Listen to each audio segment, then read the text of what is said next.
Yeah, 6'5", but the biggest bum in town. 6'5". Okay, guys, so this sister's video is about something completely different, and I do cover those topics on my page as well. Female independence, educate yourself, have your own life, and it actually helps you flourish better in marriage, actually, in the long run when you have your own thing, and enhances your femininity. Okay, but what I wanted to get at is it's so true how we get finessed with looks as well. Like, we blame, like, oh, men just go for looks. Sometimes it happens to us as well. Like, I remember giving a guy a chance, 6'5", had achieved zero in his life. Like zero. And I used to have more of an empathetic predisposition then, because I felt like, well, everyone has their own journey and you have to be kind, and where those things are true, that doesn't mean you intertwine yourself with them. And that was probably one of my biggest mistakes. And I remember like having conversations with him and talking to him, and he was just trying to be like this spiritual master, and it was so cringy because this person hadn't even like paid a bill like in their life. No, the real hardships and nuances, like what they had been through, was so toxic and tragic. And it made me realize only, I mean, it took me a while because I was just so finessed by the way this person looked. I was like, wow, stunning. Like, my biological like instincts were like, yeah, we're gonna reproduce with this guy. But then I was like, oh my god, like, he's actually thick. Like, you can have a deep voice and still be thick as shit. You could be 6'5" and still have nothing.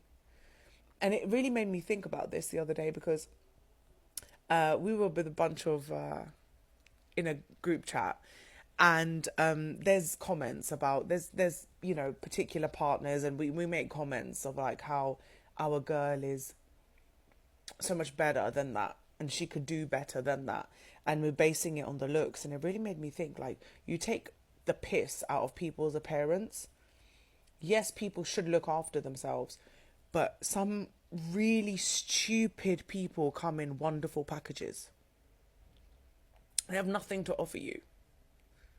Like, and it's not just financially, it's like mentally, emotionally. Like, there's just nothing there because all we're doing is focusing on how pretty this person is. And like, we need to be responsible with that and be careful with that.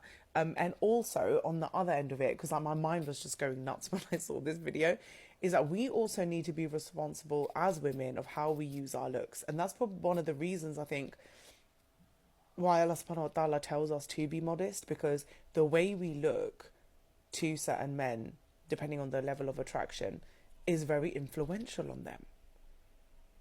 More so than it is on us. And then I experienced falling into that trap myself. And I remember just thinking, like, what am I doing talking to this person? He's so dumb. But he would make great babies. But I had to learn a very hard lesson, a very hard way. Um, and it just shifted my mind. And before, I'd say, like, I'd never go for that person, or oh, they've got this, or oh, they've got that, or they're not good at this. I just don't see human beings the same way anymore, because when you finesse yourself over the looks of someone, then you realize that's got nothing to do with it. Because for a woman, a good man that treats her right with respect and dignity, and can throw it down in the bedroom and like all that, will fall in love, don't worry. And they say something in Urdu के वो घर पे रखे हुए कुत्ते के साथ भी प्यार हो जाता है. And if you don't understand what that means, I'm sure someone in the comments will translate it for you.